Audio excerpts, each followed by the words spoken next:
So today we're going to look at good development versus bad development. So here we go. Is this a good or a bad move? What do you think?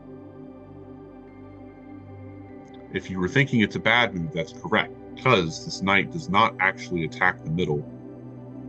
So that's not a very good move. So here we go. Knight f3, good move, which is the opposite of this other knight move, because the white knight is actually attacking the middle like it should. b6. So that's a tricky one. That move is actually a good move, but it is not a developing move. Pawn moves are not considered developing moves. And the purpose of this pawn move is to move the bishop here so that it can attack the middle on two different squares. All right, let's go. Bishop c4, good move, attacks the middle. Knight h6, not a good move because we have the f5 and g4 squares. They're important squares certainly, but they're not, any of the four middle squares. So here we go. Castling does not always attack the middle. If you castle queenside, you can attack the middle because your rook will end up right here where it will attack the middle.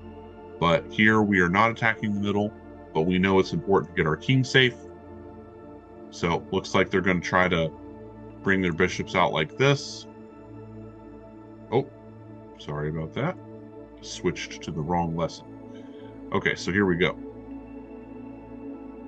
You can see our bishop does make an attack on the knight, but that doesn't actually attack the middle. This move is no good. Black is not playing very well in this game. As you can see, moving the rook over, not only does it make it so you cannot castle on the king's side, but this rook is not attacking the middle. This was a very useless move by black. A very good move by white. As you can see, the arrows show that the knight is attacking the middle. Another not so good move. In this silly game that, yes, I invented, black is making a lot of really bad moves, and that's kind of on purpose just for this example, but you can see they're also kind of trying to make all the same moves on both sides of the board. So that's kind of silly. All of these moves black is playing are no good because they don't attack the middle. Now this one does attack. This is the first move that black has done that makes a lot of sense to me. So here we go. This move attacks the middle. That's not a bad idea. But unfortunately, black has ignored white's moves long enough that white has total complete control of the center. So white attacks the knight. The knight moves to the edge trying to take this bishop. And then bishop to h6 happens. Now, as you can see with these arrows, you can, well, maybe not this arrow. As you can see, we have a lot of pieces attacking the middle. I'll add in some more arrows. White has a lot of pieces attacking the middle. Now, this bishop over here is not, in fact, attacking the middle. It is attacking this bishop on g7. So, sometimes you don't have to have every single piece attacking the middle. It's not always like so perfect like that. But it's worth noticing when you have things like this bishop all the way out here attacking here. What is he doing? Well, this bishop is attacking the middle, and this bishop on h6, the white bishop, wants to eliminate bishop g7. So let's look at another example of good and bad development. So far, everything makes a lot of sense for both sides. Oh, wrong thing. Meant to do that.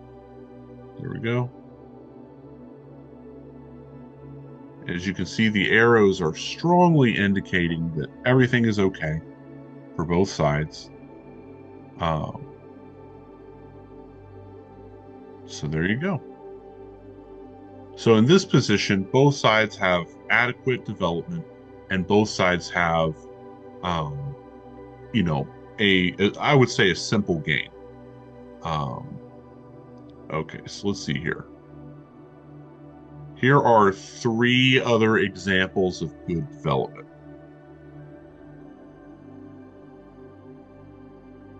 As you can see, both sides are pretty much attacking the middle, or at least lining their pieces up with the middle of the board.